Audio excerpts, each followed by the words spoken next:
Hi everyone. Today I wanted to talk to you about conditioners. And I love conditioners, and that's probably the one thing that I have a ton of in my cabinet are different kinds of conditioners. And I think I like them so much because they can really repair hair damage and bring your hair back to life if you use the right conditioner. I want to stress today that there's definitely an importance in using the right conditioner based on the current state of your hair. Um, for instance, when I was relaxed, I needed more protein, and that was probably due to the damage I was doing to my hair with the chemical relaxer and the heat damage as well. When I was transitioning, I had to use a combination of protein-based and moisture-based conditioners. So what I would do, I would pre-poo, which means conditioning before shampooing with a protein-based shampoo on my dry hair, rinse that out, wash my hair, and then I would deep condition with a moisture-based shampoo. So I was getting both the moisture and the protein that my both of my textures needed. Now that I'm natural, I use moisture-based conditioners, and that's really great for natural hair as well as chemically treated hair. So let's talk about protein-based conditioners first. If your hair has too much protein, it may feel hard and brittle and sometimes dry.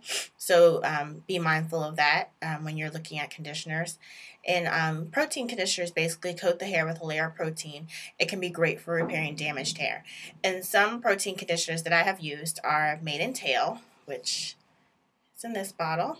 I've used this for pre-pooing, and it was really, really good. And I've used Nexus Emergency. That's great also. I've also used the Apogee treatment for damaged hair. If you do use that, please follow the directions and make sure you follow up with a really good deep conditioner. I recommend following up with a really good moisture-based deep conditioner when you're using a really heavy-duty protein treatment. So because you want to make sure that you're replenishing your hair with the moisture that you're losing when you're using all the protein. So I know you're probably wondering how to figure out if a conditioner is protein-based. So these are a list of some ingredients that you may find on in protein-based conditioners. Amino acids, silk, eggs, wheat, collagen, keratin. Those are some that may tip you off that they are protein-based conditioners. Also, do some research on the internet. You'd be surprised the kind of the research that other people have done already. Now, for moisture-based conditioners, your hair might have too much moisture if it feels kind of soft and mushy, and you might notice that your hair has too much moisture if it kind of won't hold a curl.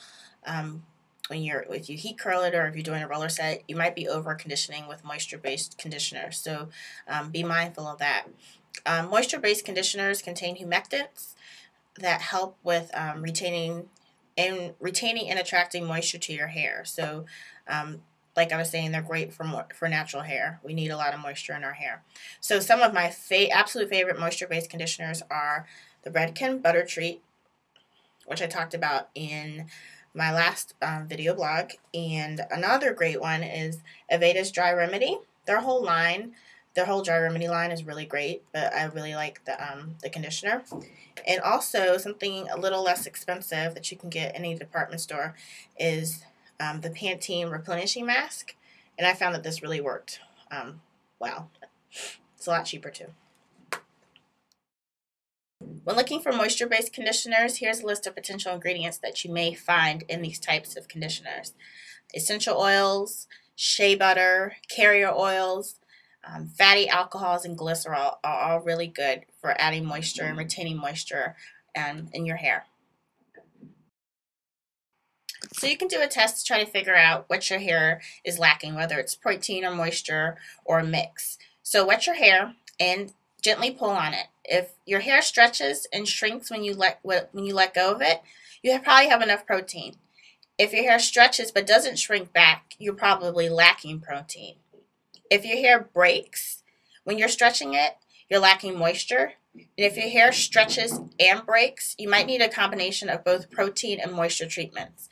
Again, everyone's hair is different, so you might have to do a lot of trial and error until you find what your hair really likes in terms of a conditioner.